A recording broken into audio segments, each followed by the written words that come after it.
আজকে একজনে দেখাইলাম গো মাদ্রাসার লাইনে একটা ছাত্র, ছোট বাচ্চা, তাহাজ্জুদ পড়তে গিয়া মরে গেছে।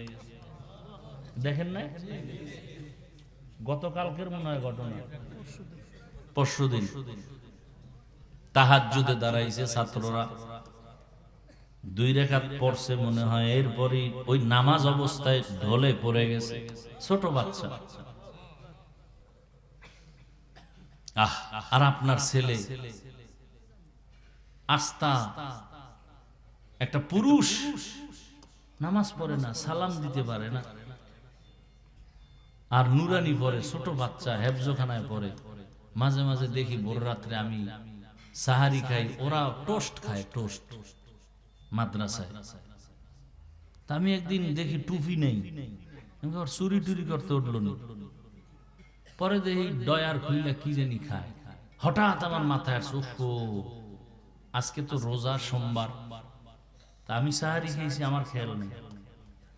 পরে আমি দুপুর বেলা মাদ্রাসায় এসে খবর নিলাম, হেফজখানায় ভোর রাত্রে উঠছে কারা, শুনলাম প্রায় 30 জন রোজা রাখছে টোস্ট খাইয়া। এই ভোর রাত্রে আরে ভাত দেবে কে? মাদ্রাসায় 300-400 ছাত্র, বাবুরসিরা পাকাইতে পাকাইতে বেতাল, এই সাহারি কে পাকাইব? কেউ পারবে না। ওরা, আমি কোনোদিন বলিও না, ওরা নিজেরা টোস্ট খায়, বিস্কুট খায়, মুড়ি খায়, এই খায় রোজা রাখে। পরে বললাম সাহারি যেহেতু দিতে পারবেন না, অন্তত ইফতারির খরচটা সব আমার, 12 মাস সব ছাত্র। কোনোদিন বলি না যে আমি রোজা রাখি তোরা রাখ, কোনোদিন বলি না। আর আপনার ছেলে বুড়া ভাম, রমজানে রোজা রাখতে পারে না, চেহারা নষ্ট হয়ে যায়। কুলাঙ্গার বাফে কয় চেহারা নষ্ট হয়ে যায়। তো সারা রাত মোবাইলে আকাম কইরা যে চেহারা শেষ হইছে, এইবার কোন মেডিসিন দিয়া ভালো করবা? কুলাঙ্গার বাবা জান।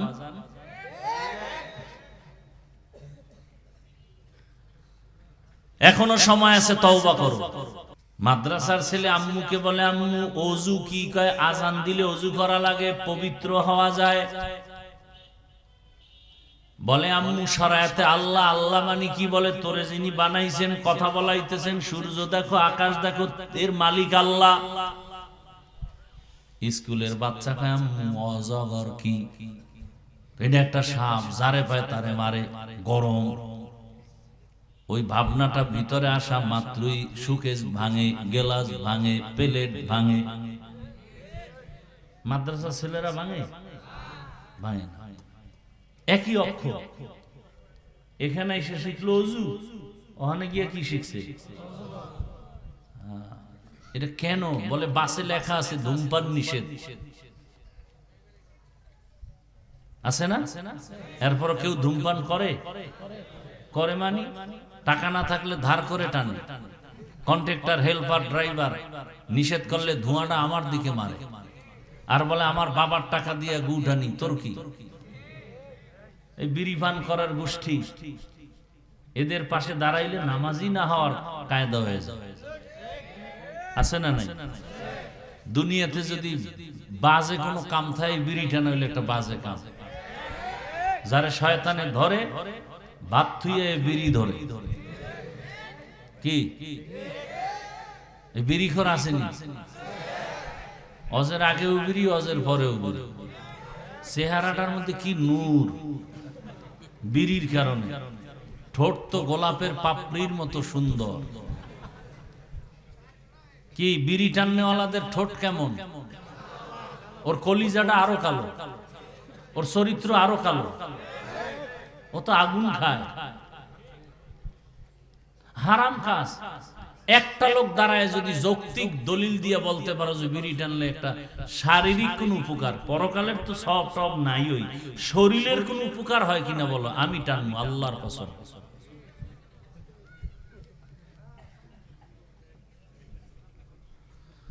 হ্যাঁ, আসলে জন্মগত যেটি চরিত্র অভ্যাস খারাপ, এটি ফিরানো কঠিন।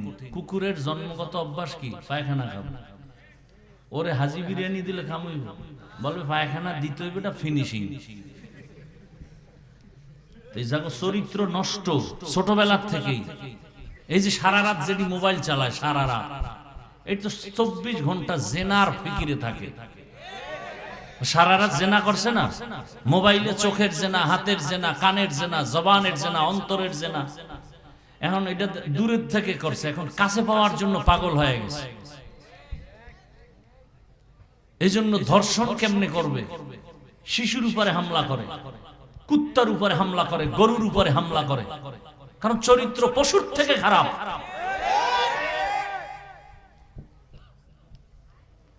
আল্লাহ হেদায়াত দান করুন। মরেও তো বিদায় নিতে পারে না, ধাম করে নাই। বিষয় কি? মরণ অস্ত্র তো অল টাইম গলায় তাবিজ বানাইছে। বাইক, দৃশ্যমান মরণ অস্ত্রের নাম বাইক। কি কয় এলাকায়? হুন্ডা। এই যুবকরা বলো তো, বাস, ট্রাক, অন্যান্য গাড়ি আর বাইকের তুলনায় গড়ে মানুষ মরে কোনটার অ্যাক্সিডেন্টে? জানো এটাই মরবে, তো ঘর থেকে মায়ের থেকে বিদায় নিয়ে যাও না কেন? আর ভালো কাজে যাও না, যাও তো আকাম করতে। ভালো কাজে গেলে তো না বরকত হইতো, বাইক টেলে তো দৌড় দিছো, আকাম করবি। তো বিদায় নিয়ে যাই ঘর থেকে, যে আর মা তোমার সাথে বিদায় নেওয়ার টাইম পাবো না, কখন গাড়ির নিচে হুন্ডা সহ চলে যাই বলা যায় না। জানে মরবে তাড়াতাড়ি, এরপর এটা নিয়ে মরে। মায়ের সাথে গালি, আমার বাইক কিনে দাও, তাড়াতাড়ি মরতে হবে, দুনিয়ায় বেঁচে থেকে লাভ নেই। আর যে যে যৌতুক খোরেরা আছে, এক বিয়ার উপটৌকন হিসাবে বলে একটা বাইক দাও, খায় পায়খানা, নাম দিছে উপটৌকন, হাদিয়া।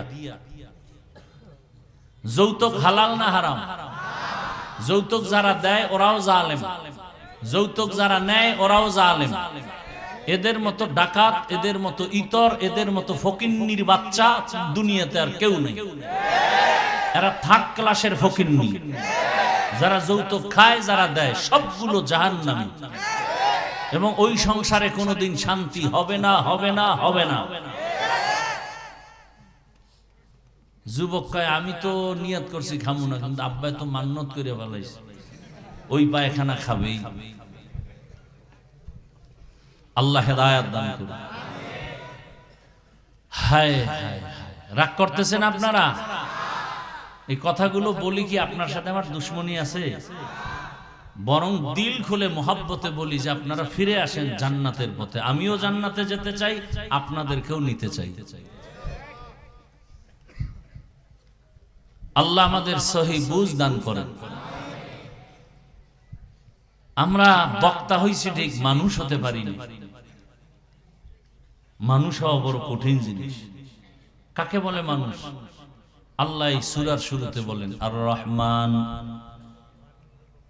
আল্লামাল কুরআন খালাকাল ইনসান।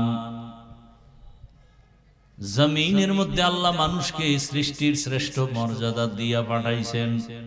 পাঠাইয়া মর্যাদা দেন নাই, মর্যাদার সিদ্ধান্ত ফাইনাল করে এরপরে পাঠাইছেন। আল্লাহর কাছে মানুষ বড় দামি। নূরের সৃষ্টি ফেরেশতারাও দামি না, আগুনের সৃষ্টি জিনেরাও শ্রেষ্ঠ না। আল্লাহ পাক মাটির সৃষ্টি মানুষকে সৃষ্টির শ্রেষ্ঠ মর্যাদা দান করেছেন। মানুষ জমিনে আল্লাহ পাঠানোর পর তোমার এই শ্রেষ্ঠত্ব আর সম্মান নিয়ে যেন বেঁচে থাকতে পারো, এবং তোমার সম্মানের সাথে যেন তুমি কবরে যেতে পারো, হাসরে উঠতে পারো। আল্লাহ পাক ওই সম্মান ধরে রাখার জন্য দুইটা ব্যবস্থা দিয়েছেন। কয়টা? এক ব্যবস্থার নাম ব্যক্তি, আর একটা ব্যবস্থার নাম হলো কিতাব। ব্যক্তিদের মধ্যে শ্রেষ্ঠ ব্যক্তি হলেন রাহমাতুল লিল আলামিন, আর কিতাবের মধ্যে শ্রেষ্ঠ কিতাব হলো কোরআনুল কারীম। ব্যক্তিদের মধ্যে শ্রেষ্ঠ, হালকা আসতে, ব্যক্তিদের মধ্যে শ্রেষ্ঠ কে? এই মাত্র বলছি, কিন্তু 1 মিনিট হয়নি, এটা বলতে কষ্ট হয়। ব্যক্তিদের ভেতরে শ্রেষ্ঠ রাহমাতুল লিল কিতাবের মধ্যে শ্রেষ্ঠ হলো কি? কোরআনুল কারীম। রহমতের নবী হলেন শ্রেষ্ঠ ব্যক্তি। কেমন শ্রেষ্ঠ? কিয়ামত পর্যন্ত আর কোন ব্যক্তির প্রয়োজন হবে না। মুহাম্মদের আদর্শ যারা ফলো করে চলবে তারা দুনিয়াতেও বাদশাহ, পরকালেও বাদশাহ। ১৫০০ বছর পরে আজ এই ময়দান সাক্ষী। দীর্ঘ সময় সেই জহুর থেকে মানুষ এখানে হাজির, আসর থেকে হাজির, উলামায়ে কেরাম বয়ান করতেছেন। একটু নাস্তার আয়োজন নাই, আসা যাওয়ার গাড়ি ভাড়াও দেওয়ার কোনো চিন্তা নাই, বসার কোনো বিছানাও ভালো নাই, এরপরও আপনারা চুপ করে বসে আছেন। এতগুলো মানুষ দুনিয়ার লাইনে এক জায়গায় জমা করতে গেলে কত পেরেশান, নিয়ন্ত্রণের জন্য কত পুলিশ র্যাব লাগে। এখানে কোনো নিয়ন্ত্রণের জন্য প্রশাসন নাই। অন্য দুনিয়ার মজলিস এমন হতে গেলে কত খানা দেওয়া লাগে, নাস্তা দেওয়া লাগে। এখানেও কোনো টেনশন নাই। ১৫০০ বছর পরে এতগুলো মানুষ কোন ব্যক্তির হুকুম ছাড়া, খাওয়ানোর চিন্তা ছাড়া, ঘুমের চিন্তা ছাড়া নীরবে চুপচাপ বসে আছে মাটির মধ্যে, ধুলা বালুর মধ্যে। এটা কেমন করে সম্ভব? মদিনাওয়ালার আদর্শ মানলেই সম্ভব। স্পষ্ট দলিল। এটাই ইসলামের পরিচয়, এটাই শান্তির মজলিস। ইসলাম পারে, এটা আর কেউ পারে না। গরিব একটা সন্তান বাড়ি কই জানে না, মসজিদের ইমামতির মুসাল্লায় দাঁড়ায়া আল্লাহু আকবার বলে হাত বাঁধে, পেছনের এমপি সাহেব হাত বাঁধে। এ কথা বলা যাবে না, তুই গরিব, তোর কথা আমি কেন হাত বাঁধবো? ও যখন রুকুর মধ্যে যায়, পেছনের হাজারো হাজারো মানুষ রুকুতে যায়। ও যখন বসে সবাই বসে, ও যখন দাঁড়ায় সবাই দাঁড়ায়। এটা দুনিয়ার কোন সরকারেও পারে না, ইসলামের দ্বারাই সম্ভব। দীনিয়াল ইসলাম দীনু মাওকাহু আরজু কুফরানান আফওয়ান ইনদাহু মুক্তাদায়া নবিয়ুন ওয়া সাহবুহু নুজুমুন লিল হিদায়া ফি জামাহু। ইসলাম ছাড়া শান্তি কেউ দিতে পারে না। শান্তি আর সম্মানের জন্য আল্লাহ পাঠাইলেন রহমতের নবীকে মক্কা নগরীতে। এমন নাপাক সমাজ, বাবা তার কন্যাকে গলা টিপে জ্যান্ত দাফন করে মেরে ফেলে, নারী আর পুরুষ একত্রিত হইয়া উলঙ্গ বাইতুল্লাহর দেওয়ালটারে তাওয়াফ করে, প্রদক্ষিণ করে। এতটা খারাপ সমাজ। রহমতের নবী আসছেন, আল্লাহর নবী সবার সাথে সুন্দর আচরণ শুরু করলেন। সবাই গালি দেয়, নবী সবার সাথে হাসি মুখে কথা কয়। কেমন মায়ার নবী আমার! জীবনে একটা মিথ্যা কথা বলেন নাই, গালি দেন নাই। হাজারো গালি শুনছেন, গালির জবাবও দেন নাই। দুইটা চোখ মোবারক গরম করে কোনোদিন কারো দিকে নবী তাকান নাই। নবীজি যদি চোখ গরম করে কারো দিকে তাকায়, সাথে সাথে পুরিয়া ছাই হয়ে যাবে। রহমতের নবীর চোখের মধ্যে এত পাওয়ার লাগানো। রহমতের নবী আমার আম্মা জান আয়েশা রাদিয়াল্লাহু আনহা বলেন, নবীজির ঘাম আমি বোতলে ভরে রাখতাম, আমার আতর হিসাবে ব্যবহার করতাম। রহমতের নবী এমন দয়ার নবী, রহমতের নবীর চেহারাটার দিকে একটা নজর দিলেই কলিজা ঠান্ডা হয়ে যেত। 7 দিনওয়ালা না খাওয়া ব্যক্তির ক্ষুধা মিটে যেত। এমন মায়ার নবী আমার। দ্বিতীয় আর একজন ব্যক্তি পাবেন না যে জীবনে মিথ্যা বলে না, গালি দেয় নাই। রহমতের নবী এত দামি। ওই মায়ার নবীর আদর্শ দীর্ঘ 40 বছর পর্যন্ত নবী শুধু ব্যবহার, সুন্দর আচরণ, কাউকে বলে না নামাজ পড়ো, রোজা রাখো, জিকির করো। 40 বছর পর আল্লাহ তাআলা দ্বিতীয় ব্যবস্থা কোরআন নবীর কাছে দিলেন। নবীর কাছে আসা মাত্র দাওয়াতে নবী নেমে পড়লেন। নবী দাওয়াত দেন, তোমরা সবাই এক আল্লাহর উপর ঈমান আনো, লা ইলাহা ইল্লাল্লাহ তুফলিহুন। যদি লা ইলাহা ইল্লাল্লাহ বলো তোমার জন্য জান্নাত ওয়াজিব হয়ে যাবে। মান ক্বালা লা ইলাহা ইল্লাল্লাহ ফাদাখালাল জান্নাহ। ও আবু হুরায়রা ঘোষণা দিতে বলো, যে বলবে লা ইলাহা ইল্লাল্লাহ সে জান্নাতি হয়ে যাবে। ভাইরা আমার, রহমতের নবী দাওয়াত দিতেছেন, এখন নামাজ এক আল্লাহর ইবাদত। এতদিন নবী দাওয়াত দেন নাই, কোনো দুশমন নাই, এখন দাওয়াত শুরু হয়ে গেল, দুশমনিও শুরু হয়ে গেল। রহমতের নবী দাওয়াত দিতেছেন, সব আপন লোকেরা বাঁকা হয়ে গেল। কেমন বাঁকা? হাতের মুষ্টির মধ্যে পাথর নিয়ে কয়, রে মুহাম্মদ, যদি বলতে পারো আমার হাতের মুষ্টিতে কি আছে, আমি এখন কালেমা পড়ব। নবী বলেন, আবু জাহাল চাচা, আপন চাচা না, ডাক নাম চাচা। আবু জাহাল রাসূলের আপন চাচা না। ডাক দিয়া বলে, চাচা বলতে পারলে কালেমা পড়বেন? বলে হ্যাঁ। কয় আমি তো বলতে পারবো না। কেন ভাতিজা পারবো না? কয় আমি গায়বের মালিক না। গায়বের মালিক কে?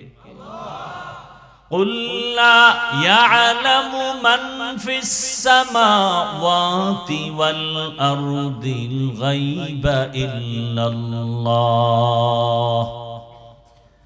হে রাসূল জানায়া দেন, আসমানের বাসিন্দারা কেউ গায়ব জানে না, জমিনের বাসিন্দারা কেউ গায়ব জানে না। কে জানেন? ইল্লাল্লাহ, একমাত্র কে? কেউ জানে না, কেউ জানে না। ইল্লাহ, জানে আল্লাহ। আল্লাহ পাক তার কুদরতি ক্ষমতায় যেইভাবে গায়েব জানেন, এই ক্ষমতায় দুনিয়ার কেউ গায়েব জানে না। কেউ যদি ধারণা করে আল্লাহ ছাড়া আরো কেউ গায়েব জানে, ধারণা করার নাম শিরক। যারা ধারণা করবে তাদের নাম মুশরিক। আমাই ইউশরিক বিল্লাহ ফাকাদ হারামাল্লাহু আলাইহিল জান্নাহ। যারা শিরিকের গুনাহ করবে তাদের জন্য জান্নাত হারাম। নবী বলেন, আমি বলতে পারি না, তবে একটা ইশারা দেয়, এই চাচা আবু জাহালের হাতে কি আছে একটু আওয়াজ দে তোরা। সাথে সাথে পাথরগুলো কালেমা পড়া শুরু করলো। আবু জাহাল পাথরগুলো মাটির মধ্যে ফেলে বলে, ভাতিজা তুমি জাদুকর, আমি আগে জানতাম না। কপাল বড় খারাপ। রহমতের নবী এক আল্লাহর ইবাদতের বয়ান করেন, তাওহীদ, এক আল্লাহকে মানো। আলা লাহুল খালক ওয়াল আমর, সৃষ্টি যার, হুকুম চলবে তার। আল্লাহ ছাড়া কারো আইন চলবে না, কারো বিধান মানা যাবে না, কারো হুকুম মানা যাবে না। আসমানের মালিক কয় আল্লাহ, বলেন। জমিনের মালিক কয় আল্লাহ। তাহলে আইন চলবে দুই আল্লাহর। কয় আল্লাহর? এক আল্লাহর আইন চলবে। রিজিক দেয় কয় আল্লাহ? এক আল্লাহর খানা খাইয়া এক আল্লাহরে সেজদা দিবা, বটগাছে কেন, মাজারে কেন, কবরে কেন? সম্মান দেয়ার মালিক কয় আল্লাহ। ওই এক আল্লাহ যদি সম্মান দেয়, সে আল্লাহকেই তো তুমি সম্মান দিবা। ওই এক আল্লাহ যদি তোমার খানা দেয়, খাইয়া লইয়া শক্তিটা সে এক আল্লাহর পক্ষে ব্যয় করবা। আল্লাহর দেওয়া খাইয়া কুফরি মতবাদের পেছনে কেন শক্তি ব্যয় করো? গণতন্ত্র রক্ষায় জীবন আমরা দিয়ে দিব। গণতন্ত্র আবিষ্কার করেছে আব্রাহাম লিঙ্কন। কে? কুফরি মতবাদ। বলে ওদের মতবাদ কি বলে? সব ক্ষমতার মালিক জনগণ। আপনার ঈমান কি বলে? সব ক্ষমতার মালিক কে বলেন? ইনিল হুকমু ইল্লা লিল্লাহ ইন্নাল্লাহা আলা কুল্লি শাইইন কাদির। সব ক্ষমতার মালিক একমাত্র আমার আল্লাহ। জনগণ যদি সব ক্ষমতার মালিক হও, বলো করোনার সময় মাথা হাঁটুর তলে দিলা কেন? কয়েকদিন আগে ভূমিকম্প হলো, ফিরাইলা না কেন? এটা কোন থানা? সিগন্যালে পড়ে গেছো কিন্তু। সাবধান। মিডিয়া যেভাবে আতঙ্ক ছড়ায় দিতেছে, সাবধান। পুরা জমিনটারে যদি একটা বাড়ি দেয়, দুনিয়াটা ধ্বংস হতে 1 সেকেন্ড লাগবে না। তুমি বিল্ডিং থেকে দৌড়ে যাবা কো? যদি মাটি ধসে যায় তোমার উপায় কি? মাটি ফাঁক হয়ে যাবে, তুমি ভিতরে যাবা, ধরবালারও টাইম নেই। কাদের কুদরত দারি বরকামাল আনতা রব্বি আনতা হাসবি যুল জালাল তুহি কাদের জলিলুল্লাহ জাহাদার বহর হালে তুহি মেরা নিগাহদার। রহমতের নবী দাওয়াত দিতে দিতে হঠাৎ করে একদিন বললেন, রহমানের ইবাদত করো।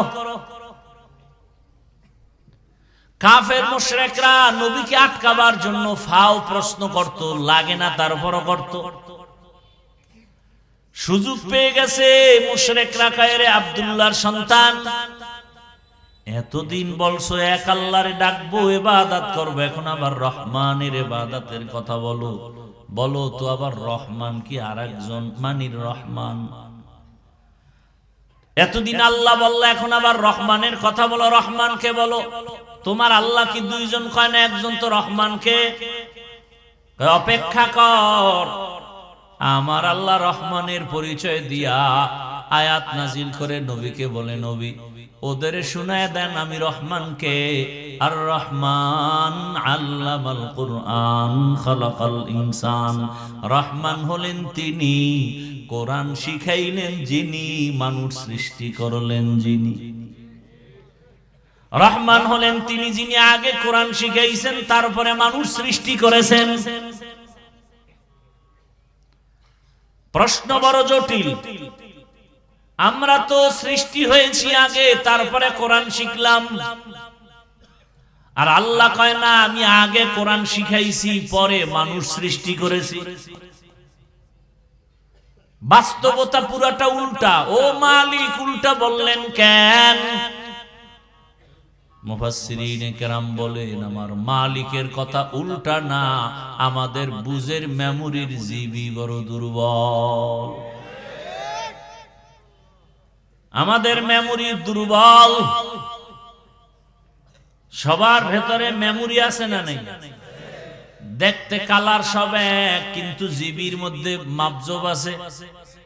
কারো মাথা সব একই ডিজাইন, কিন্তু ভেতরের জিবি কারো 1 জিবি, 2 জিবি, 4 জিবি, ভাগ ভাগ করা আছে। তুমি 1 জিবি ওয়ালা, বাংলা, অঙ্ক, ইংরেজি, ইতিহাস, ভূগোল পড়তে গিয়া তুমি ফেটা হয়ে গেছো, পারো না। আরেকজনের জিবি একটু বেশি, সে মাওলানা, মুফতি, মুহাদ্দিস, মুফাসসির, আবার ডাক্তার আছে না নাই?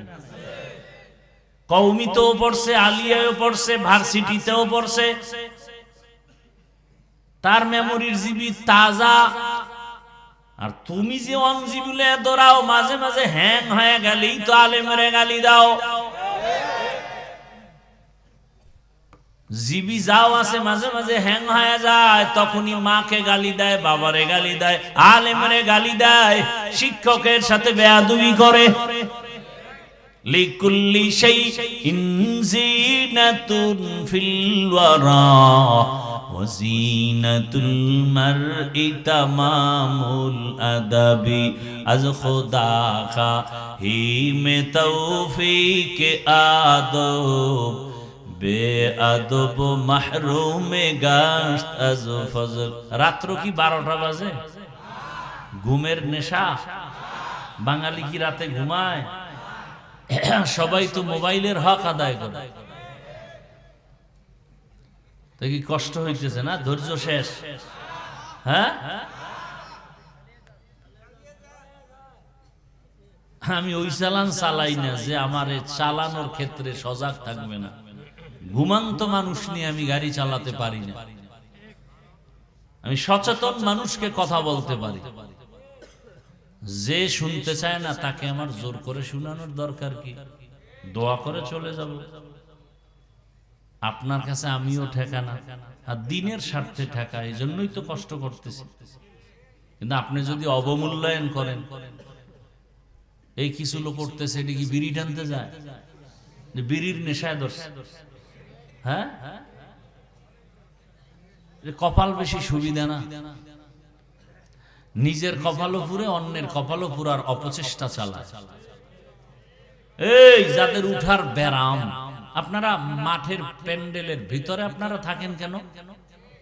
আপনারা ওই দূরে আপনাদের জন্য মাইক লাগানো হয়েছে, এই যে পাওয়ারলেস যেটি, এটির জন্য মাইক লাগানো হয়েছে না কমিটি?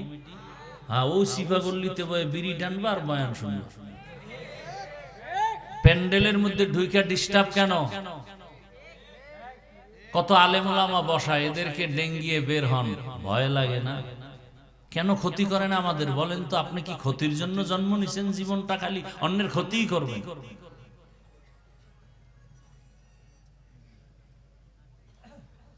আল্লাহ হেদায়েত দান করুন। কপালে হেদায়েত না থাকলে কি করার? হেদায়েতের মালিক কে? কোন বান্দা? মান ইয়াহদিল্লাহু ফাহুয়াল মুহতাদ ওয়া মান ইউদ্লিল ফালান তাজিদা লাহু ওয়ালিয়াম মুরশিদা। আল্লাহ তাআলা বলেন, হেদায়েত যাকে দিব সে পেয়ে যাবে, যার কপাল খারাপ ও পাবে দূরের কথা, হেদায়েত পাওয়ার মুর্শিদও পাবে না, পথ প্রদর্শকও পাবে না, কোন মুরব্বি পাবে না। আল্লাহ বলেন, আমি এমন রহমান, আগে কোরআন শিখাইছি, পরে মানুষ বানাইছি, আগে মানুষ বানাই নাই। ও মালিক, উল্টা বললেন কেন? মুফাসসিরিনে কেরাম জবাব দিয়ে বলেন, আল্লাহর কথা ঠিক।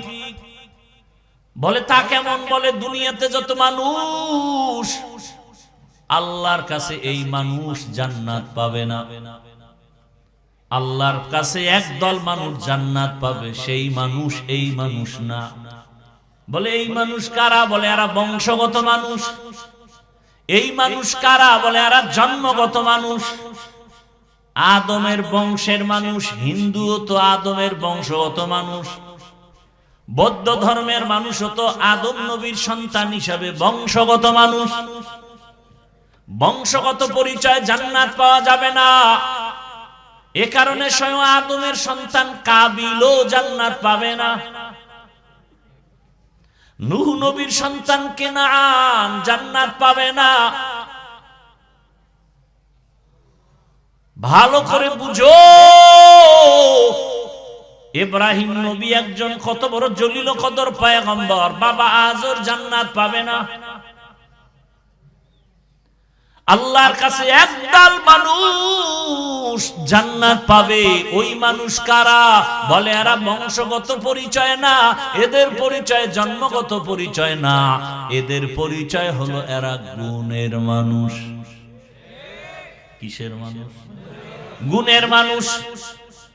এবার 2-4 মিনিটে সময় দিয়া শুনেন, গুণের মানুষ কাকে বলা হয়। বুঝার জন্য একটা মূলনীতি মনে রাখবেন। প্রত্যেকটা বস্তু তৈরি করার ক্ষেত্রে যিনি তৈরি করে, প্রত্যেকটা বস্তু বানানোওয়ালা একটা কাজের জন্য বানায়, ঠিক না? বলে এই যে মাইকে কথা বলি, মাউথ দিয়া কথা বলি মেশিনের সাহায্যে, ইউনিটের মাধ্যমে হর্ন থেকে কথা বের হয়। কথা হলে এই মাউথ বানানোওয়ালা পুরা সেটআপটা এরা বানাইছে।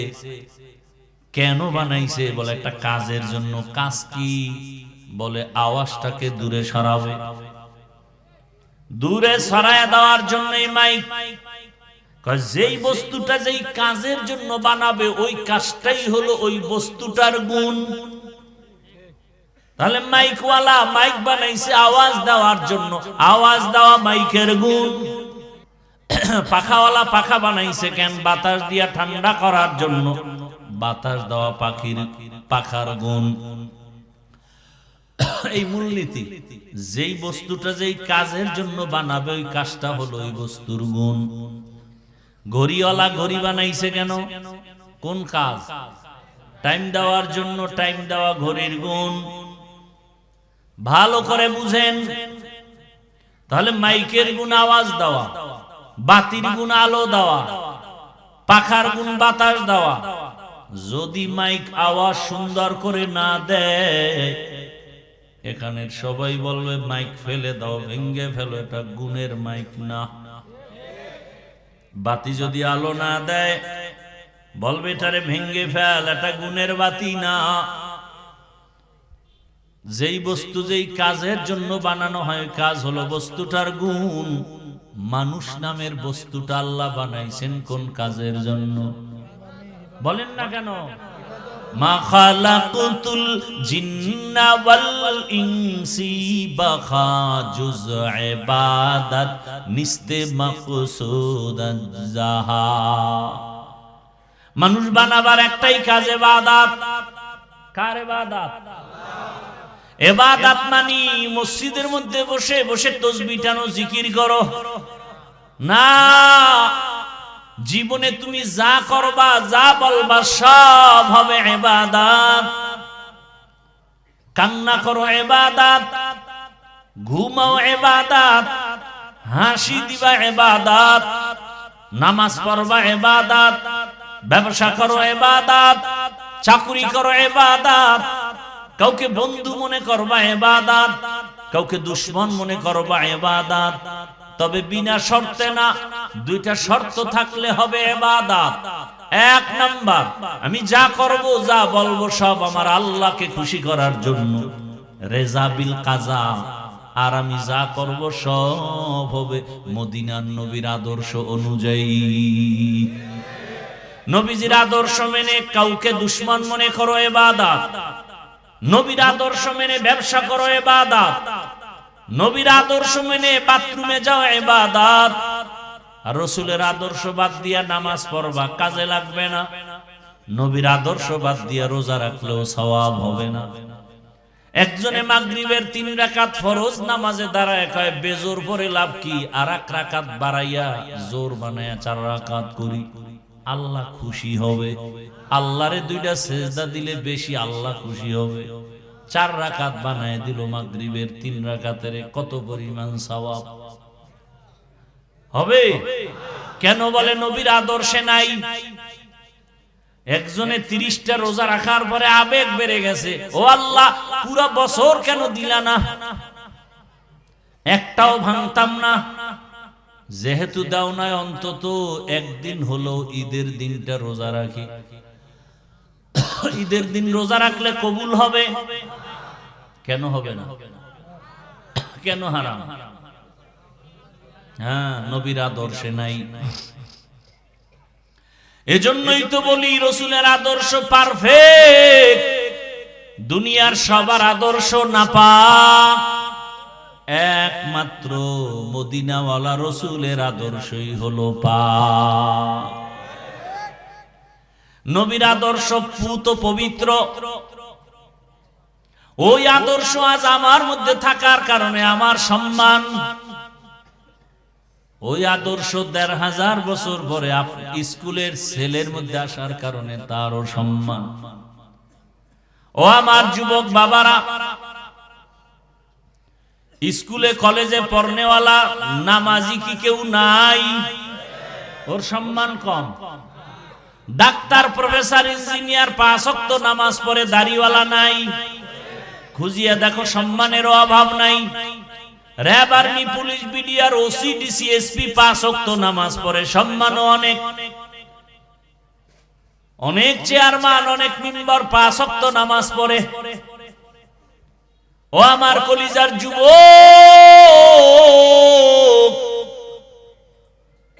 তোমার জেনারেল লাইনের ছেলেটা যদি স্কুল কলেজে পড়ে নামাজ পড়ে, তুমি তোমার বিবেক দিয়ে জবাব দাও, তোমার কপালে কার বরদোয়া লাগছে? তুমি পারো না কেন? তোমার মতো সন্তান রাস্তায় গাড়ি চালায় নামাজ পড়ে, কৃষি কাজ করে নামাজ পড়ে, নদীর মধ্যে মাছ ধরে নামাজ পড়ে, তুমি পারো না কেন? তোমার কপাল খারাপ। কারো বরদোয়া লাগছে বলো? অবশ্যই বরদোয়া লাগছে। হয়তো মা বাবার বরদোয়া লাগছে, কি জানি মায়েরে কথা বইলা কাদাইছো রে বাবা। শিক্ষকের বরদোয়া লাগছে, কোন কথা বলে জানি শিক্ষকের বেয়াদবি করে কাদাইছো, না জানি আবার আলেম ওলামার সাথে বেয়াদবি করে কাদাইছো, বরদোয়া লেগে গেছে। এই 3 জায়গার বরদোয়া লাগলে কপাল শেষ। আর এই 3 জায়গার দোয়া পাইলে তোমার মতো সফল জীবনওয়ালা কেউ হবে না। ডাক্তার জাকির নায়েকের এত সুনাম কেন? একজন হোমিওপ্যাথিক ডাক্তার। কে জানে তার বাবা কে, কে জানে তার মা, কে জানে তার বাড়ি কই। গোটা দুনিয়া তাকে চিনে ফেলেছে সম্মানের মহব্বতে, টাকার কারণে না, ক্ষমতার বাহাদুরিতে না। একজন হোমিওপ্যাথিক ডাক্তারের এত সুনাম, অবশ্যই 3 জায়গার দোয়া লাগবে। মা বাবার দোয়া, শিক্ষকের দোয়া, ওলামায়ে কেরামের দোয়া। এই 3 জায়গার দোয়া নিয়ে ডাক্তার হও, কসম আল্লাহর, সর্বোচ্চ সম্মান তোমার হবে এই দেশে। এই 3 জায়গার দোয়া নিয়ে তুমি ইঞ্জিনিয়ার হও, সর্বোচ্চ সম্মান। 3 জায়গার দোয়া নিয়ে তুমি প্রফেসর হও, সম্মান। আর এই 3 জায়গার কোন এক জায়গায় যদি বেয়াদবি করে ডাক্তারও হও, তাসলিমা নাসরিনের মতো জুতার বাড়ি খাইয়া দেশ থেকে পালায়ে যেতে হবে। এমন পালান পালাবা যে লাশটাও জমিনে আর আসার কোন সম্ভাবনা নাই। হেদায়েতের মালিক আমার আল্লাহ। এতক্ষণ আমি আপনাদের কথা শুনাইলাম, কতটা কষ্ট হয় আমি বুঝি, কিন্তু একবারও বলি না আমার মতো হুজুর হও, টুপি লাগাও। ও এলাকার মা বোনেরা, আপনার সন্তানকে ডাক্তার বানাবেন, ইঞ্জিনিয়ার বানাবেন, প্রফেসর বানাবেন, এসপি, ডিসি, ওসি বানাবেন, তবে দাবি আমার ছোট, একটা বেয়াদব বানাবেন না। আপনার সন্তানের ব্যবহারে কোনোদিন যেন আলেম কষ্ট না পায়, শিক্ষক কষ্ট না পায়, মা বাপ কষ্ট না পায়। আওয়ামী লীগ করে কিন্তু বেয়াদবি করে না, এখনো সে শান্তিতে আছে না নাই? বিএমপি করে, কারো উপরে জুলুম করে নাই, বেয়াদবি করে নাই, শান্তিতে আছে না নাই? মাদ্রাসায় টাকা পয়সা দান করে, হুজুরদের সাথে সম্পর্ক এখনো আরামে আছে। আল্লাহ দেখায় দেয় নবীর আদর্শই হলো শান্তির ঠিকানা। হুজুর হইলেই শান্তি, এটা কি কোনো গ্যারান্টি আছে? না। আমি হুজুর হইয়া যদি নবীর আদর্শ মতো না চলি, কপাল আমারটাও শেষ হয়ে যাবে। আর তুমি হুজুর না হইয়া জেনারেল লাইনে তাইকেও যদি নবীর আদর্শে নামাজ পড়ো আর কলেজে পড়ো, তোমারও দেখবা শান্তি আর সম্মান। ঢাকা কলেজে কত ছেলেরা ক্লাসে যায়, মাথায় পাগড়ি, বড় দাড়ি, বড় জামা, মনে হয় মসজিদের খতিব। একজনে জিগায়, ভাইজান কোন মসজিদের জুমা পড়ান? আমি আরবি পারি না। কত এই সুরত কেন? কই যান? ঢাকা কলেজে পড়ি। এই হালাতে বলে হ্যাঁ। ক্লাসে কেউ কিছু কয় না? কয় কি কয়? শিক্ষক শিক্ষিকারা দোয়া করে, পুরা কলেজের মধ্যে একটা ভালো ছেলে আছে। আমি বললাম মেয়ে নাই কাছে? মেয়েরা কি মাঝে মাঝে আড্ডাখানায় ডাকে না? বলে ডাকে। সবাই মিলে যাবে পার্কে, রিসোর্টে যাবে, তখন আমি কেমনে যাই? আমি ইস্তেগফার পড়তে থাকি। আল্লাহর কুদরত, আমার ক্লাসের একটা মেয়ে ডাক দিয়া কয়, ও আল্লাহর পথে আছে, ওরে সাইরা দে, ডিস্টার্ব করিস না, আমরা চল। বাস আল্লাহ আমার পক্ষে একজন লাগাই দিছে। এভাবেই আল্লাহ বাঁচান। আপনি যদি নিয়ত করেন আমি হালাল খায়া মরবো, নাইলে না খায়া মরবো, হারাম খাবো না, একটু কষ্ট হলেও দেখবেন হালাল দরজা খুলে গেছে। আপনার তো সেই একই নেই, বরং মোটামুটি খাইয়াও আল্লাহরে গালি দেয়, শুকর নাই। এরে আম্মা জানেরা, আপনাদের মতো কত মা কত বোন এই এলাকায় আছে, এখনো পর্দা করে, নামাজ পড়ে, মোবাইলে সময় নষ্ট করে না, স্বামীর মাল খেয়ানত করে না। আপনারা কেন পারবেন না? এই স্টেজের ভেতরে কয়েকটা ছাত্রের মাথায় পাগড়ি দিলাম, এরা কোরআনে হাফেজ। এদের মা বাবার জীবনটা কতই যে ধন্য। আপনি যদি একটা কোরআনওয়ালা ডাক্তারের মা হইয়া কবরে যেতেন, আপনি যদি আপনার সন্তানটাকে কোরআন পড়াইয়া ইঞ্জিনিয়ার বানাইয়া কবরে যেতেন, আপনার জীবনটা ধন্য। আপনার সন্তান ডাক্তারিও করত, রোগীও দেখত, কোরআন তেলাওয়াত করত, নামাজ পড়ে মা বাবার জন্য দোয়া করত। এমন একটা ডাক্তার বানায় যান, সুনামও হবে, দোয়াও হবে। এখনো সময় আছে, তওবা করেন। মনটাকে আমার আল্লাহর দিকে ঘুরাইয়া মনে মনে বলেন, হে আল্লাহ, জীবনে মনের আশা পূরণ করতে গিয়ে কত গুনাহ করেছি।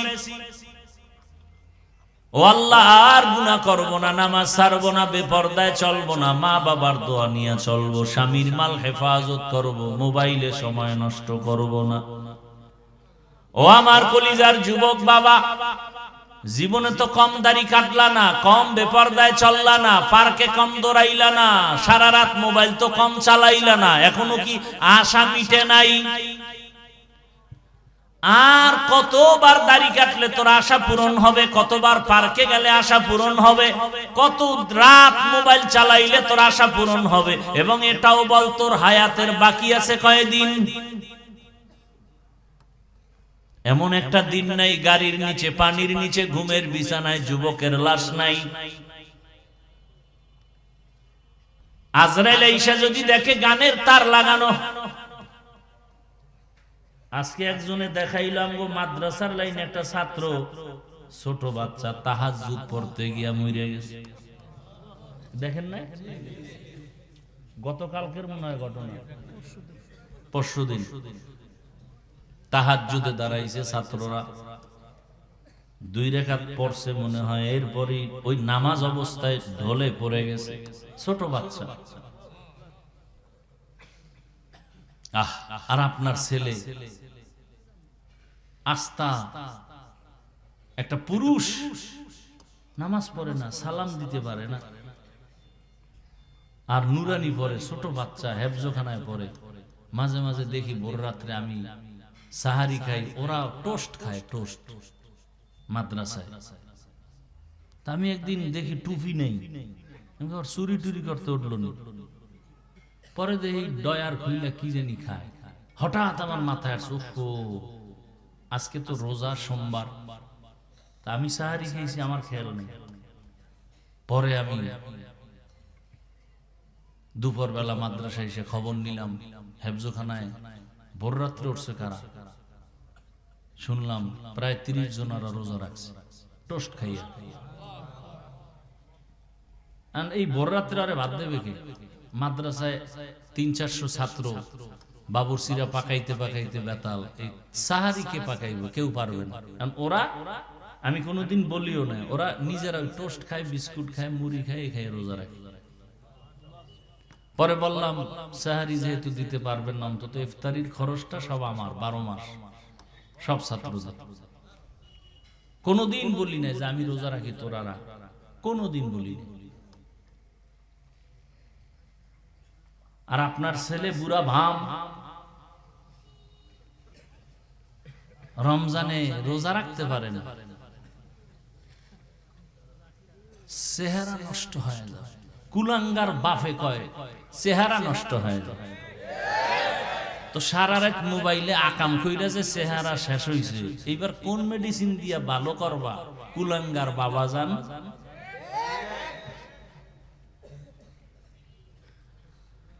এখনো সময় আছে, তওবা করো।